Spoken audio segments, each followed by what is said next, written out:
ब्रह्मरूपमादिमध्यशेषसर्वभाषकम् भावषट्कहीनरूपनित्यसत्तमध्ययम्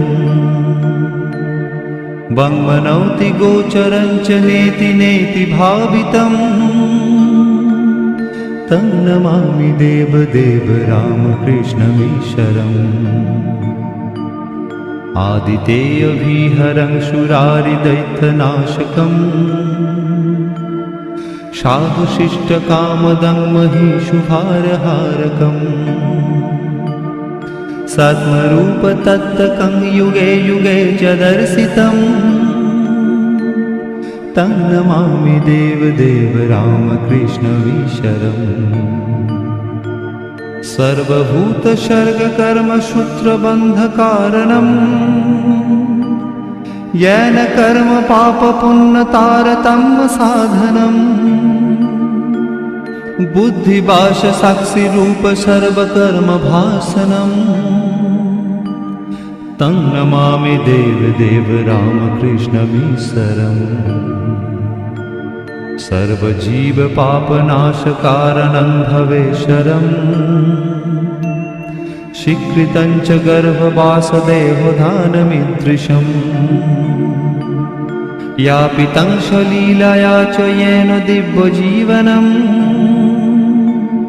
तं नमामि देवदेव रामकृष्णमीश्वरम् तुल्यलौष्ट्रकाञ्चनं च हेयनेऽधिगतम्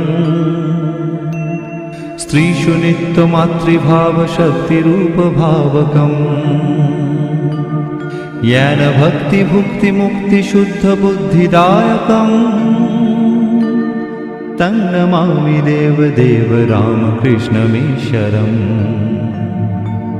सर्वधर्मगम्यमूलसत्ततत्तदेशकम् सिद्धसर्वसम्प्रदायवर्जितम्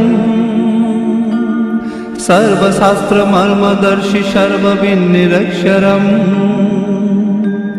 तं नमामि देवदेव रामकृष्णमीश्वरम्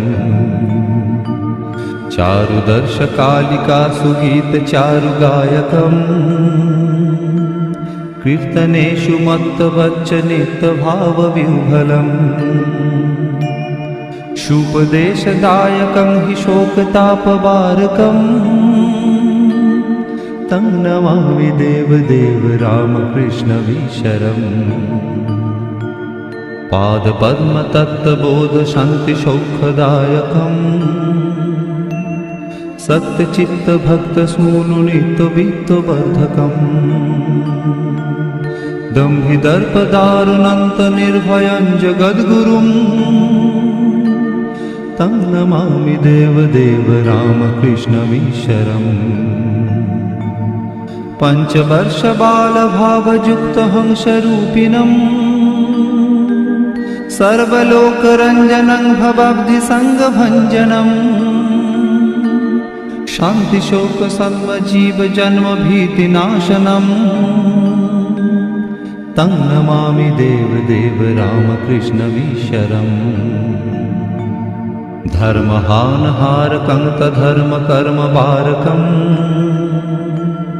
लोकधर्मचारणं च सर्वधर्मकोविदम् त्यागिगेहि सेव्यनित्यपावनं हृपङ्कजम् तं नमामि देवदेव रामकृष्णमीश्वरम् तं नमामि देवदेव रामकृष्णमीश्वरम् तं नमामि देवदेव रामकृष्णमीश्वरम्।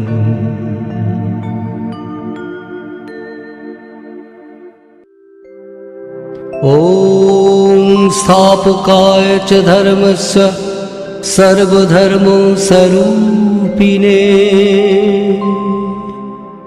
अवतार वरिष्ठाय रामकृष्णाय ते